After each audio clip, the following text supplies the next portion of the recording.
Well, hello and welcome to Yellow Flag FPL, the podcast where all of our opinions should be yellow flagged. My name is Harry, And I'm Stephen Berry. and on this week we are celebrating Sunderland's 2-2 draw against Arsenal at home, aren't we, Mm-hmm. Stephen? Yes. What a Mm-hmm. result. Must have been difficult for you having love for both teams. Um, but yes, it's been an interesting week, a low scoring week, the average of 38. So those who did well, congratulations. I'm sure you're mocking lots of your league rivals. But Stephen, tell us, how did you do this week?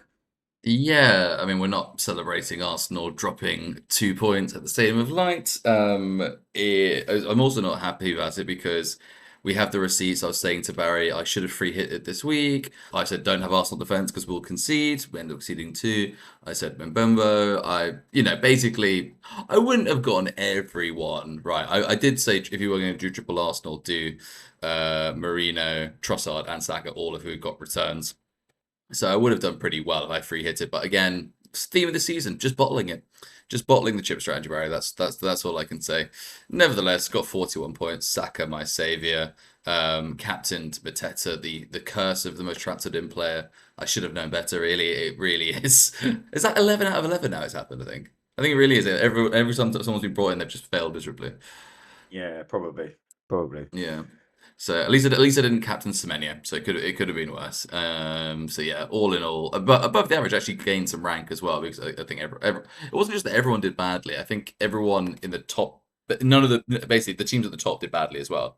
So like I actually climbed overall basically.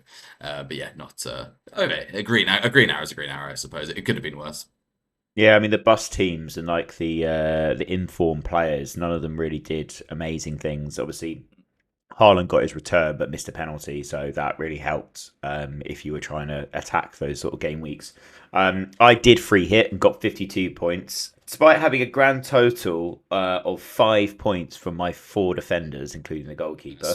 Nice. All of my midfield returned: Trossard, Neto, Gibbs, White, Mbeumo, Captain Haaland, which still got me some points. On the bench, I had Paqueta, who got Mhm. four, Wan-Bissaka and three, unfortunately. So I'm a bit annoyed I missed out on those points. But yeah, broadly happy. I think when Saka scored, I thought I'm in trouble here. But, Trossard's such a selfish player. I knew he would get something. And what a something he got. Real shame about James not starting and then Yeah. Gusto getting the goal in the position that James would have been. But I can't really complain. It's I'm up into the within the in the top million now, so I'm hopeful that I can maintain that. Very good. Um, but cool. Let's we've mentioned it a few times already. Let's talk about the big game at the weekend, which of course was Sunderland against Arsenal. You thought I was building up to the Liverpool Man City game, but it was a really interesting game. And by the time I'd watched this, I'd just done a Leyton Orient away day, so I was pretty lit, to be fair. But it seemed like Arsenal were dominating possession, but with Sunderland to go 1-0 up and hold for quite a significant amount of time, and only to concede on a Lefebvre diddling on the ball, really, was quite impressive, I thought. But Stephen, obviously you're an Arsenal fan. You must have some opinions on this. Yeah. Um, what went wrong for Arsenal and what went right for Sunderland? I'm actually not that concerned. So, first of all, I think the Stadium Light is going to take a lot of points. Liverpool haven't gone there. Man City haven't gone there. I don't think a draw there is a bad result. Arsenal still 4 points as we go into the international break, top of the table. XG, Arsenal XG of 1.92 versus Sunderland 0.43. Basically, two errors which are very un-Arsenal like led to the goals. What I hope, and the change in the second half, is that this maybe has shaken the team a little bit and woken them up. I think there's been a lot of frustration with Arsenal fans of like, we're very in control, we're a bit slow at times. And look, when you're getting results, it's hard to criticize the team, but you always felt it was going to be like, we're going to do something, we're going to lose at some point, we're going to concede at some point, and the team is going to have to wake up. In the second half, we played much better, much more on the front foot, much quicker, and stuff like that. So I actually think, look, I think a point for this to happen away at Sunderland, I don't think it's the end of the world, not at all. And I think this is going to really rejuvenate the team. I think Saka was a lot sharper. Trossard was sharper. Eze didn't have his best game, but then got a bit better. Zubamendi and Rice got further forward. I think this will be another catalyst for Arsenal, basically realizing they can't just sit back and go 1-0 every game.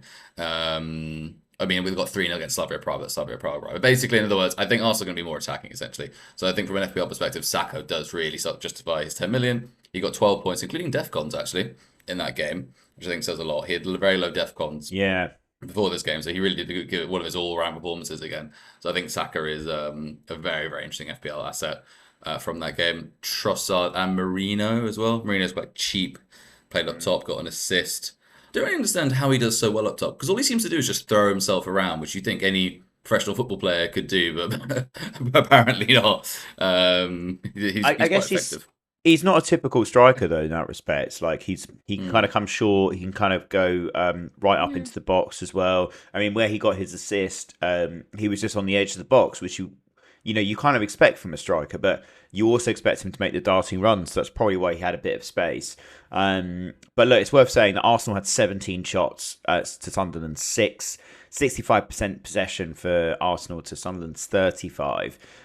So really interesting that they obviously Sunderland went set up pretty well to absorb a lot of that pressure, and I think you probably did miss like a big number 9 taking on Ballard, because Ballard was, I mean, what a He's a good monster. defender, though. He's a good He's a defender, though. monster. Arsenal Academy, so I hear. Goal He and is, an yeah. assist. The first minute, you saw the elbow to Marino's face. I thought that was brilliant.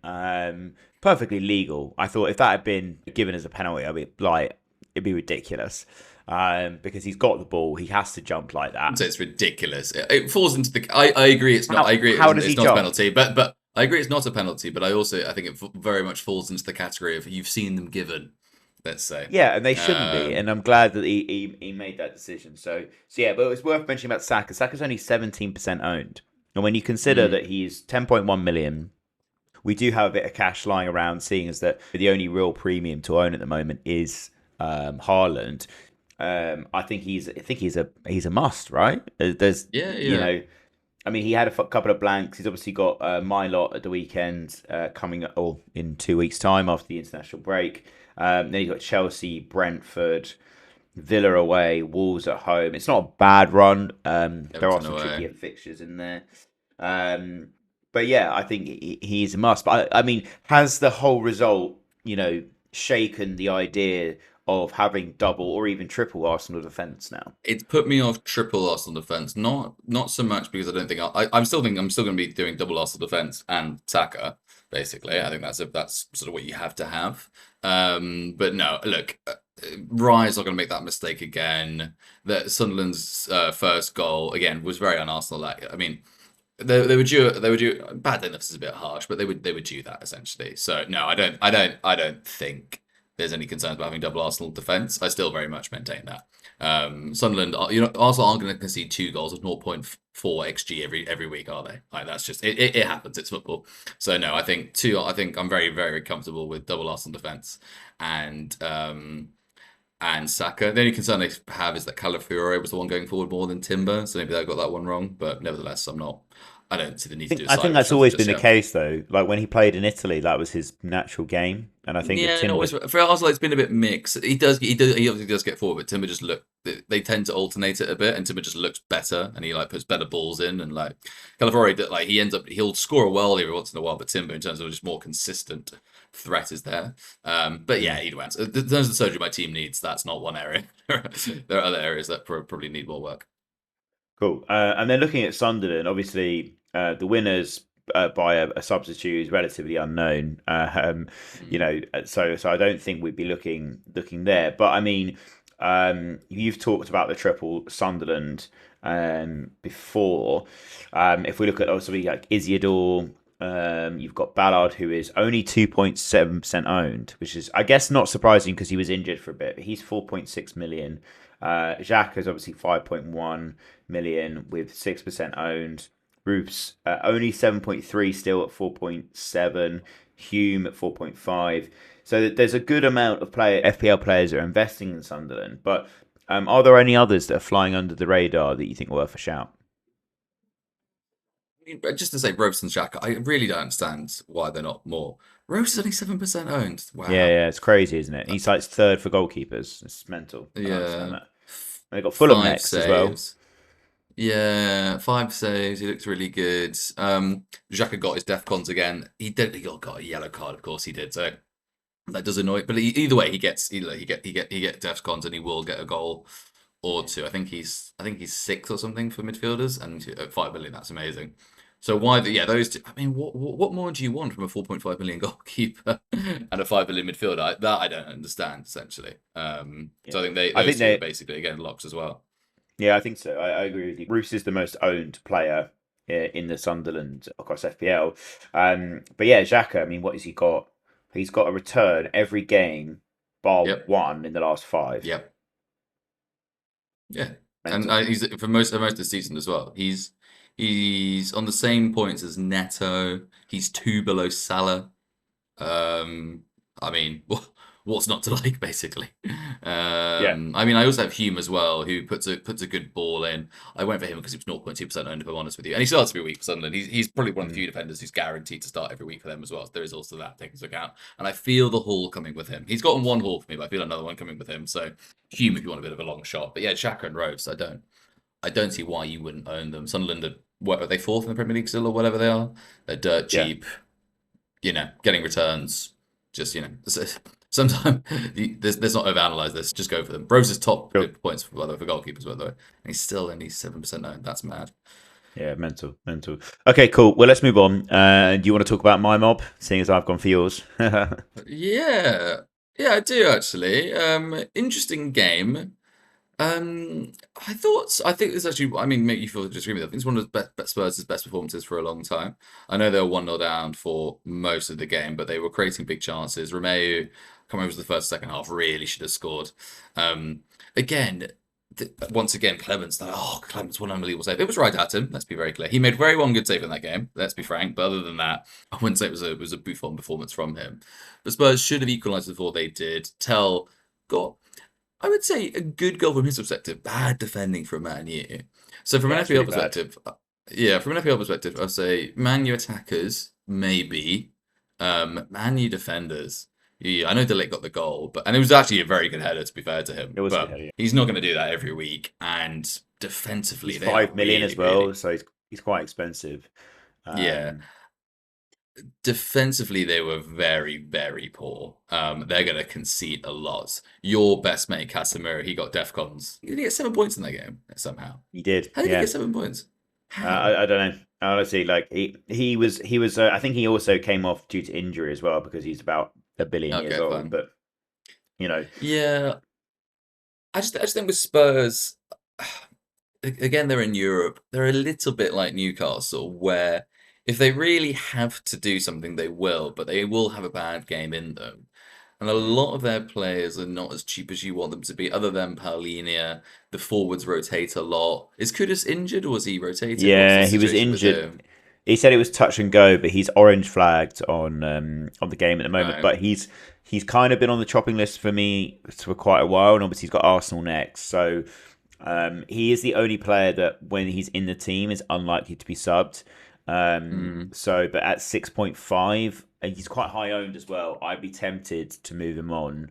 I don't know. I can tell you who I would move on to, but I'd be tempted to move him on because there's quite a bit of cash there. But Yeah. looking at Man United's Spurs' run is fixtures, Spurs' run isn't bad though. I mean, Man U's run of fixtures is better than yeah, Spurs', that's what I was but going to say.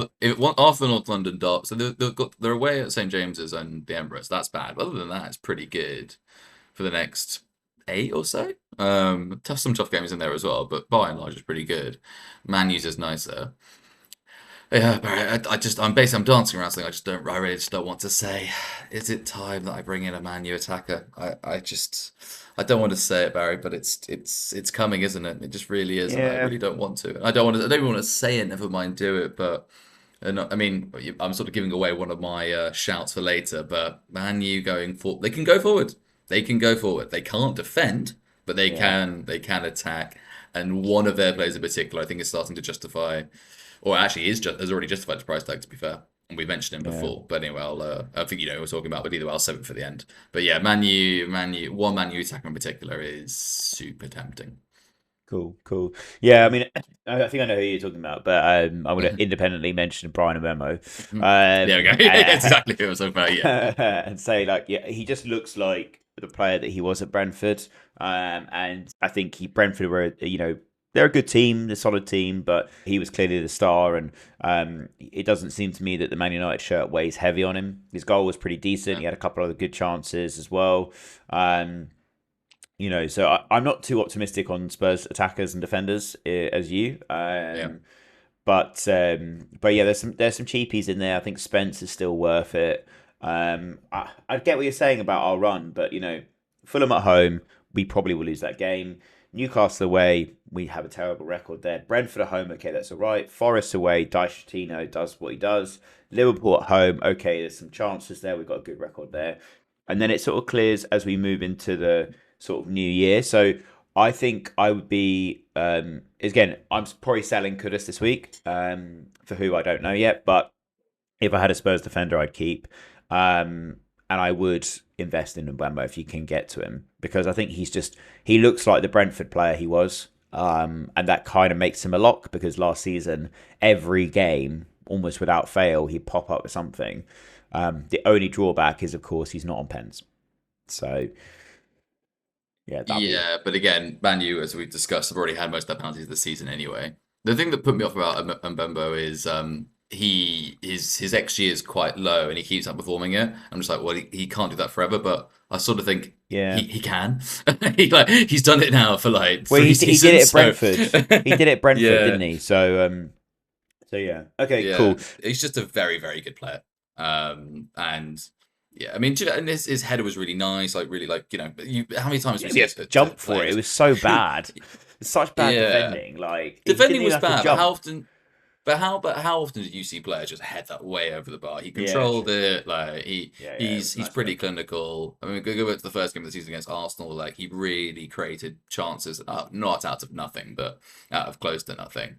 I mean, the problem is obviously he's expensive. I don't know, he's like 8 million or something like that. So given the way that my team is structured, I'd probably have to move on Semenyo. I looked at Bournemouth's run earlier, and they've got West Ham next, who.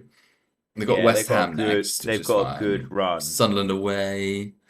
Everton. Yeah, he's got such a good run, hasn't he? Would be a big call though. Would be a big. And it's one of those calls. If you get it right, you're really going to make gains, because obviously everyone has him. But am I brave enough, Barry? I don't know. I wonder whether. I hate to say it, but I wonder whether I would move on. If I had 2 transfers, I think I'd move on Watermaid for a cheaper. Maybe Isidore. So if I only have one transfer, but if I had, and I've got a bit in the bank, I could do Kudus and Watermaid to Mbeumo and Isidore. I think that's perfectly reasonable. Don't hate it. Could you afford Thiago, or would you have to? Thiago, I probably could go for Thiago actually. Yeah, that'd be a nicer price point to have. It's quite cut and dry, isn't it? I would say.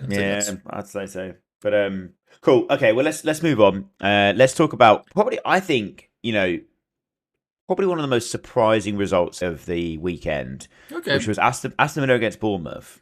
Yeah. And let me tell you why, because, the first, 7 games, they went 007 without scoring a goal, right? And everyone was like, oh my God, this is crazy. Maybe Emery was under pressure, all the rest of it. But since then, he's won 6 out of the last 7 games, which is pretty, I mean, that's kind of gone under the radar. I didn't realise that until I watched Match of the Day, but they've done pretty well. But because they're not playing that well, though. I don't know how. Well, I mean, you don't beat Areola's Bournemouth 4-0 without playing quite well, and I'll give you some analysis on this. So, first thing I'll say is, and you have to walk this back. Martinez had an absolute worldie of a game in this game. Like, saved a penalty. It was a good penalty. Which can happen. No, hold up. Bournemouth had 13 shots, 4 on target. So admittedly, he didn't have a great deal to do there. But there was a couple of very good saves at key moments. Like there was a shot with Scott where it hits one of Aston Villa's own players, loops over Martinez, and he has to scramble to get back and manages to get a big pour away from it. I think it's a good save. I think there's lots of good saves in there. I think the penalty wasn't particularly a bad penalty because it was going for the bottom corner. Martinez still manages to get to it. He's commanding in the box. And, the thing is about goalkeepers, I think he is. The thing about Martinez is that when he gets in that mood, the defenders in front of him get more confident. And as a result, they start playing better balls. As a result, they start defending better. And I think as a unit, they just looked a lot more secure, a lot more solid. And that obviously then filters forward. The problem for FPL players is Martinez is expensive. The defenders, I mean, Matty Cash has probably had his haul. Luca Dean seems to be ticking along slightly nicely, and again, they're both quite cheap. But in terms of who's scoring the goals, there's no consistent player. Rodgers is popping up occasionally with an assist, with maybe a goal, maybe this, that, and the other. Milan's obviously come off the bench and got the ball hit at him and then scored. Yeah. Tielemans is scoring. Like all these, Onana, I think he scored, didn't he? So like all these players who FPL players wouldn't own are scoring. So I think the odd bit of analysis with this is great result for Villa, but none of their players seem interesting for FPL.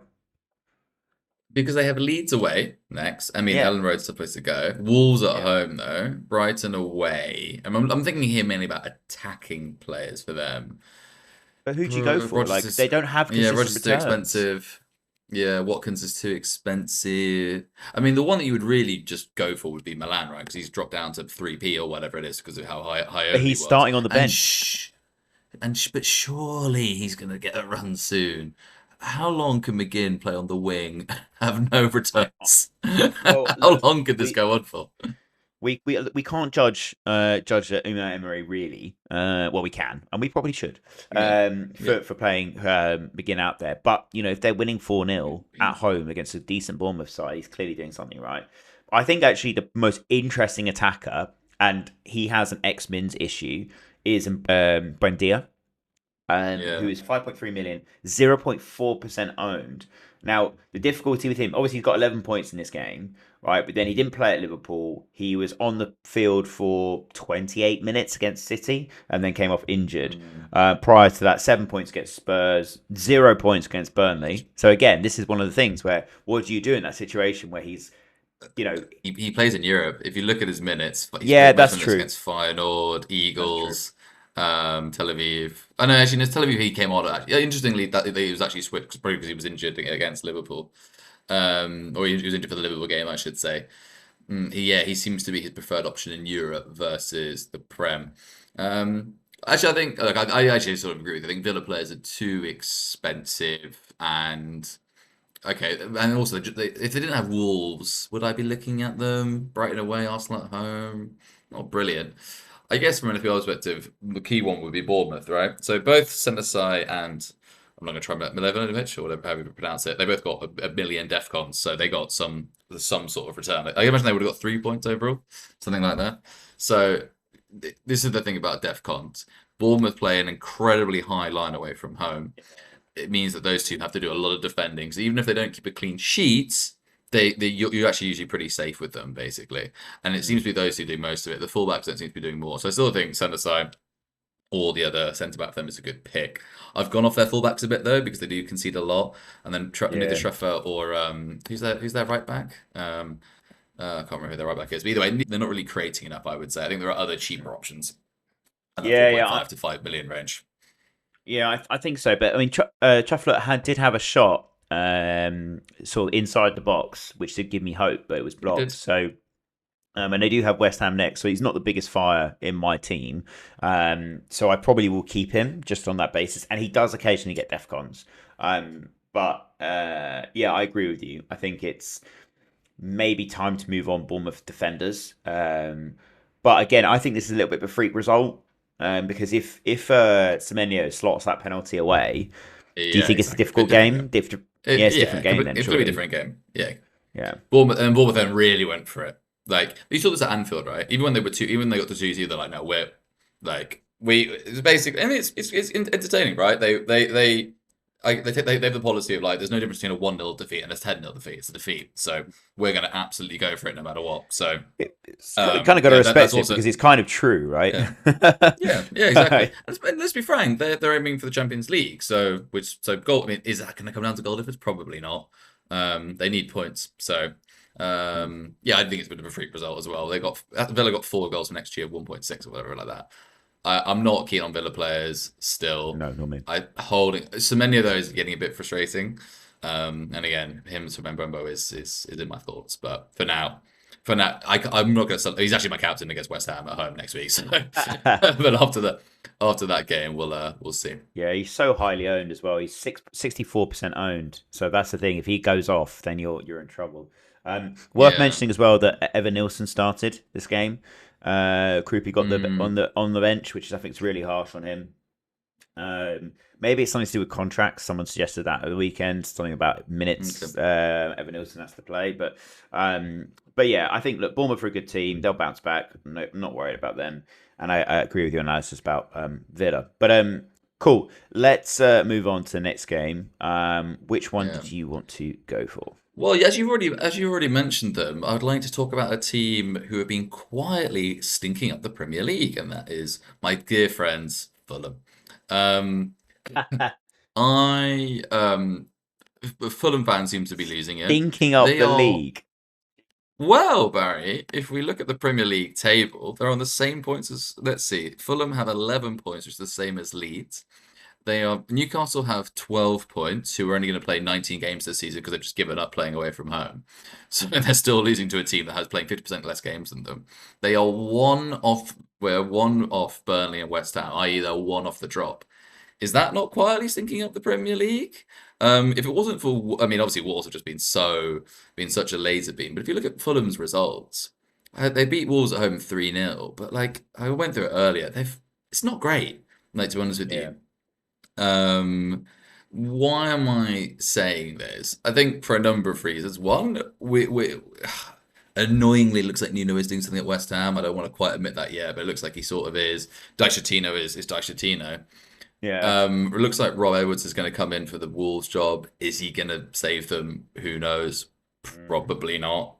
He's going to make Wolves more Solid, aggressive I and think. probably Yeah. hard to break down. But anyway, so you need teams to target, and Fulham, they're one of them. To be frank, Everton had 3 goals ruled off for offside. I Yeah. mean, look, Yeah. Crazy, wasn't it? which is insane. All correct decisions, but like that does actually tell you something. Like Everton were, I mean, and they were only just offside. They were correct. They're only just offside as well, most apart from one, I think, from memory.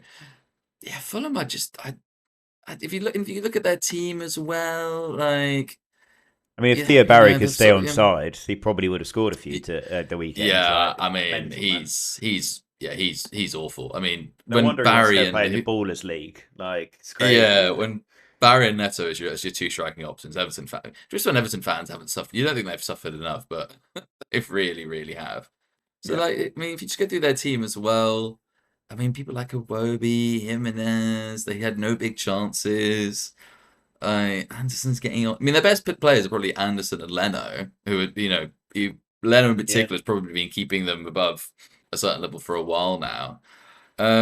Yeah, so they've just been quietly stinking up the Premier League. And if you look at their next run, I think another reason why they become another team to target. So they have Sunderland at home, which they'll lose. They then do go to Spurs, and you are probably right. That is a Dr. Tottenham and a half fixture. But let's Yeah, assume yeah, they that will Dr. beat Tottenham us for 100%. 100. You can see Iwobi scoring an absolute worldie. But yeah, last time they played us at home, Reece Nelson fucking taking control of it with using his back. I like it, just ridiculous. I like honestly, we have a horrible record at home. We'll lose that game. And just as you like slag off Newcastle as well, they got Man City at the weekend. They probably will win that game. Like it's just insane what the Premier League is doing. But I agree with you with Fulham. They are. So in the way that Aston Villa are quietly going under the radar, doing quite well, I think Fulham are going quietly under the radar, doing quite badly. Um, yeah.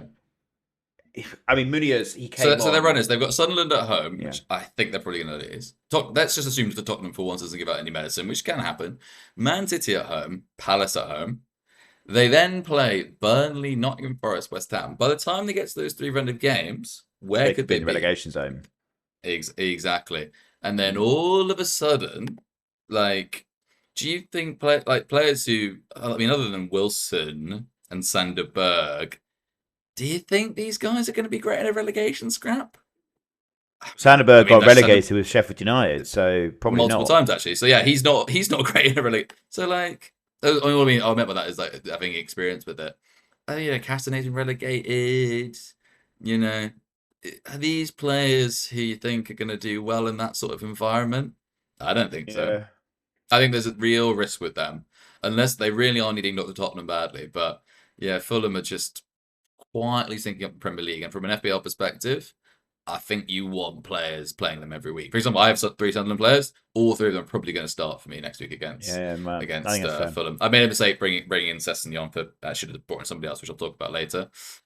He got DEFCON, so that's fine. But yeah, they're quietly sinking up the Premier League, and because that's the thing, Everton aren't that good. Like they're okay, but they're not brilliant. They were played off the park. I think Fulham are a real team to target. Yeah, I think it's interesting actually. From 14th down, you got Newcastle, Fulham, Leeds, Burnley, West Ham, Forest, and then obviously Wolves. They're getting a bit cut adrift, and Fulham are there, and they're pretty solidly there, and they fully deserve to be there as well. I mean, 11 games and 11 points is not good, yeah, I think it's a bit early to say target them from an FPL perspective. I still own King, but he's 4.5. Can sit on my bench most weeks, so fine. But yeah, from Everton's perspective, we've got to talk about them. I mean, I think, Moyes has got them playing pretty well. They're 13th, 15 points. It's not bad. Their strikers can't hit a barn door, but, you were encouraging me on my free hit to get in Giant or a Grealish. Do any of their players interest you outside of those two? Maybe defenders, or Pickford. Pickford's pretty solid. Dewsbury Hall's cheap. Obviously, Keane got a huge haul. Return. Yeah, Yeah, Everton. yeah. I think Everton defenders are fine. I think the problem is with Grealish and Njai is that they're putting the balls in. Grealish in particular, he's doing everything. He's putting it on expecting a Haaland plate. to be there. He's expecting Haaland to be there. It's actually Beto. Yeah. So, So I think, on a serious note, I do think having a terrible strike force does actually put up their attackers, especially Grealish, who's an assist machine versus a goal machine. Grealish and Dewsbury Hall and Njai will definitely get hauls this season. They'll every one, but it's going to be 1 in 5 games, 1 in 7 maybe. Do you really want to be holding on? I mean, you're just sort of hoping to call that haul and have them on your bench for a while, and they're not that cheap either. So I think Everton defenders are fine. What's their run coming up? Man U, Newcastle, Bournemouth, not the best three. oh, that's not nice. Actually, That's their not run nice. their run coming up actually isn't brilliant. To be fair, Yeah. it swings pretty nicely. I think after Boxing Day onwards, they've got a nice run of games. So look at them then. I think for now, if you have, hold them, but I wouldn't be looking to invest right now. Maybe there could be options for with your 5 Afcon transfers, which Yeah. we can talk about in a future pod. But okay, cool. Well, we're running a bit over now, so let's crack on with the big game at the weekend, which saw City maybe solidify themselves as the title challengers to Arsenal. What can we say about this game? I mean, I was having Sunday roast at the time, so I was just having it on my phone, annoying the hell out of my wife whilst I was doing it. But 14 shots for City, 6 on target, 7 for Liverpool with only 1 on target. Touches in the box, City 28, Liverpool 22. Block shots, 5 for City, 4 for Liverpool. And yeah, about 7-7 for big chances there as well. I think the player of the match was quite clear from the first 10 minutes, and that was Doku, who I thought was unplayable. He's had his best game I've ever seen him in a Man City shirt. He was ridiculous. Scored a beautiful goal and deserved it thoroughly. So tricky, so quick. Had Bradley on toast so many times. Just who is it? Was it Slot who said, Liverpool fans are like Bradley, the best right back the world has ever seen. Like they delivered that performance from him, didn't they? Like it's insane the hype he was getting, and yeah, right. And this is frank, Doku has been very inconsistent. He can have those games, but let's be frank. There's obviously the meme around check the age of the fullback, but Bradley isn't 38. So yeah, like come on guys, Bradley's okay, but he's not more than that, and never has been. Yeah, but then you think about, Trent would have been versus him in that if he was still there, and I don't think Trent would have done much better. I believe Trent can go forward though. True, yeah, and I think maybe that would have made Doku kind of go a bit back as well. I think the interesting analysis that you've seen all the time is that Salah's not tracking, but I think the difference is that Bradley isn't going forward and therefore creating a problem for Doku. If Bradley was farther forward, Doku probably would be asked to defend and come back a bit, so maybe that was why. Other players to mention, Matheus Nunes got the assist. Beautiful ball in the box. Haaland a bit lucky, but great finish. Haaland missing a penalty. That was Yeah. particularly painful. And Shirky started again.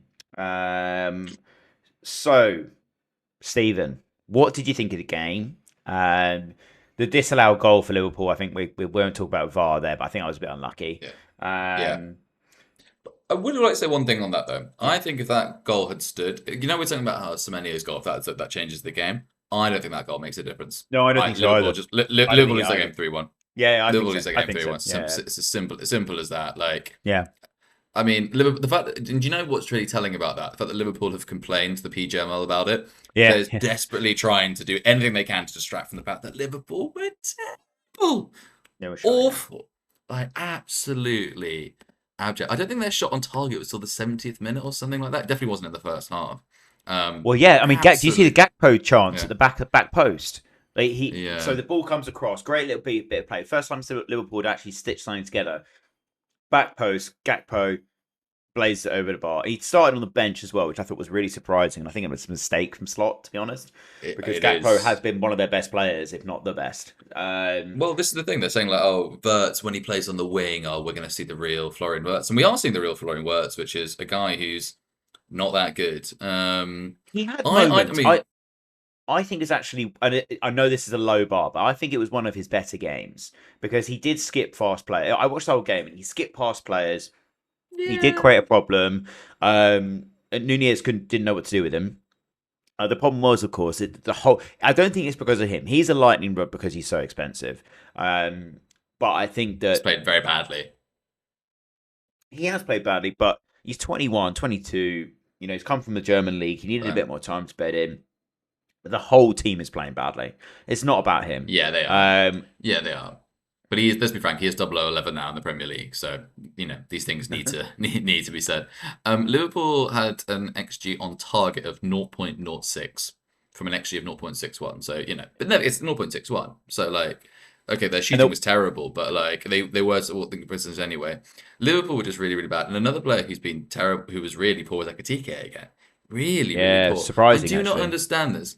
When he had no threat to his place, amazing. When his position is under pressure, oh, I'll just play terribly. I don't really understand how that works. But yeah, Mm. Liverpool were really poor. Like, look, from an FPL perspective, I don't want any of their players other than Gakpo. I think Gakpo has to start playing more. I don't think he's gonna be benched for very long. How long has Salah got in the team? Potentially. That will be a You huge know. call, and I think that will be the sort of. I think if Salah starts getting benched, I think you could see that was when the wheels come off. That's when he loses the changing room. That's when I think Slot's place becomes really under threat. My mate Dan, he said at the beginning of the season, Mm, Slot will not be the manager come the end of the season, Liverpool. And I think if he starts making big mm. decisions like that and it doesn't work, you could have a Ronaldo and a Ten Hag situation again. And that's never good for a club like Liverpool. Y- Yes, but he's done that already with Kirkers. He's done it already with Frimpong. He's doing it now to a certain degree with Gakpo. So he does make them. I agree, Salah is something else, but I don't think he has many chips left to play, does he? I just think Gakpo's the only person who's playing pretty consistently for them, and well, Szoboszlai was poor again.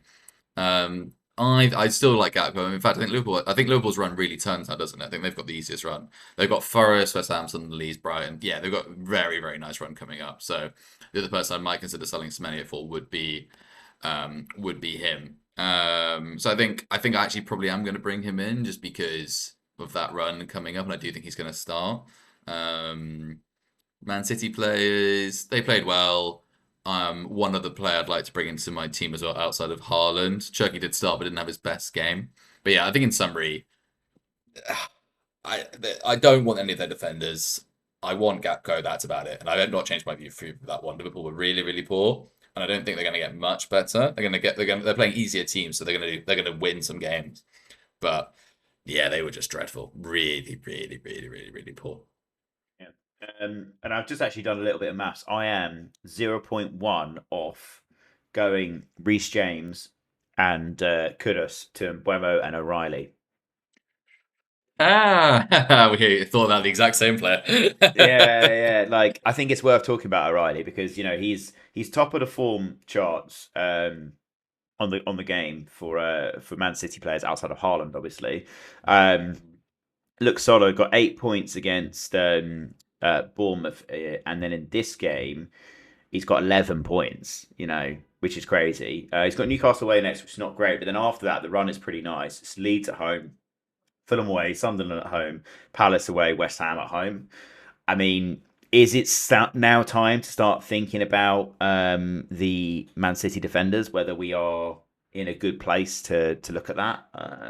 Would you be tempted? You'll have to wait for my top, middle, and rogue, Barry. That's all I'll say about that. Okay, cool. So I don't actually own any Liverpool players right now. I don't see that changing in the near future. What do you think needs to change outside of Gakpo starting consistently? What do you think needs to change to convince you to own a Liverpool player or two? It's the fixture swing, which is coming up. To be fair, as I said, I think look, Man City are very good, but Liverpool's fixtures. Who have they lost to? I mean, they had. Let's have a look. So they were just lost to Man City.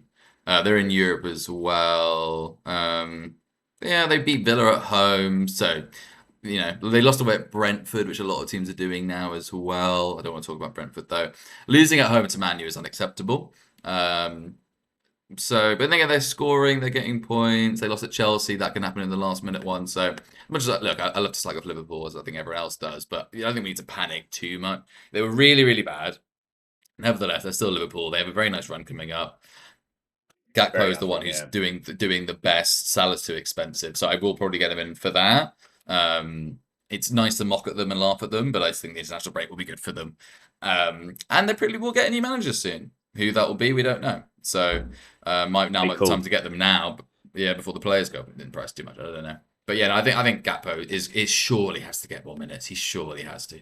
And it's a little bit of a risk. Mbembo is a safer bet, but he's very tempting. I also don't think Bradley and Robbo's place is secure either. I think Van Dijk's the only one who's guaranteed to start every week. Kanate's had a few bad performances. Okay, cool. Well, let's move on. You got one more game to talk about.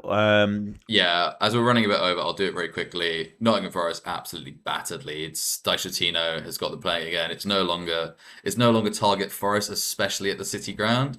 It's target Leeds when they're away from home. So I think that's actually a theme this season. If you look at most teams, like Newcastle, terrible away from home. Brentford, good at home, terrible away from home. Bournemouth, started being awful away from home. I mean, other than Arsenal, City, Chelsea can be bad away from home as well. Spurs are quite good away from home, bizarrely. Yeah, we've got no pressure. Basically, Yeah. we go away from home. Yeah. Frank is great at breaking down teams when they come onto us, but at home that's not what we want. So yeah, he's not good for that. Yeah. But yeah, away from home, I think quite good. basically Leeds, Newcastle, Brentford, if they're away from home, even Bournemouth maybe now as well, target them. Bournemouth's a bit harsh to say target them. Nottingham Forest, I think away from home is still going to struggle. But yeah, I think fundamentally Leeds, if it's not Ellen Road, they don't care. I think that's quite risky because I think you probably are going to need 40 points ish. So they're going to need 13 wins out of 19.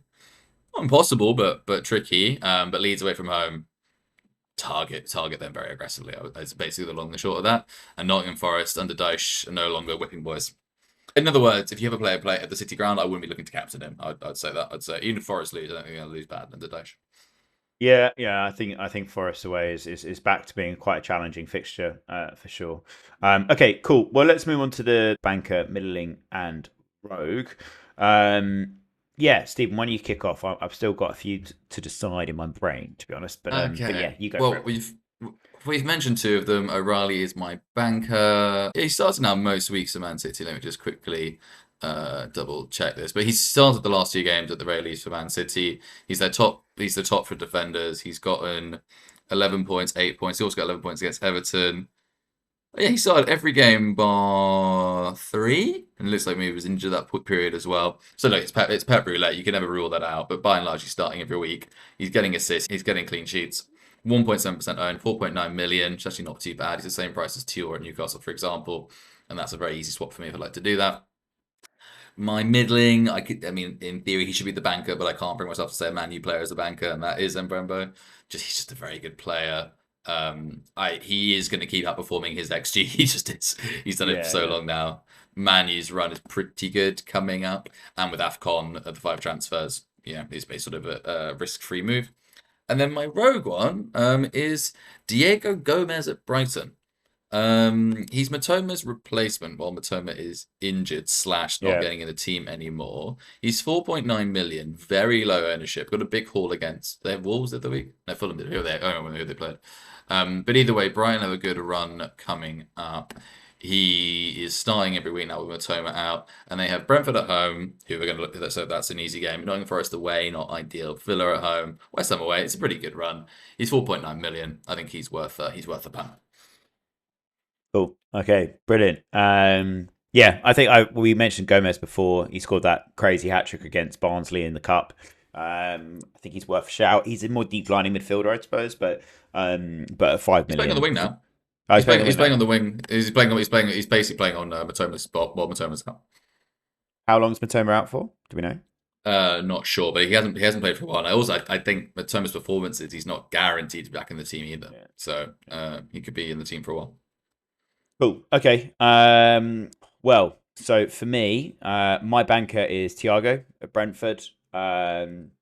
He seems to be just ticking along quite nicely. He's obviously got a big haul this weekend.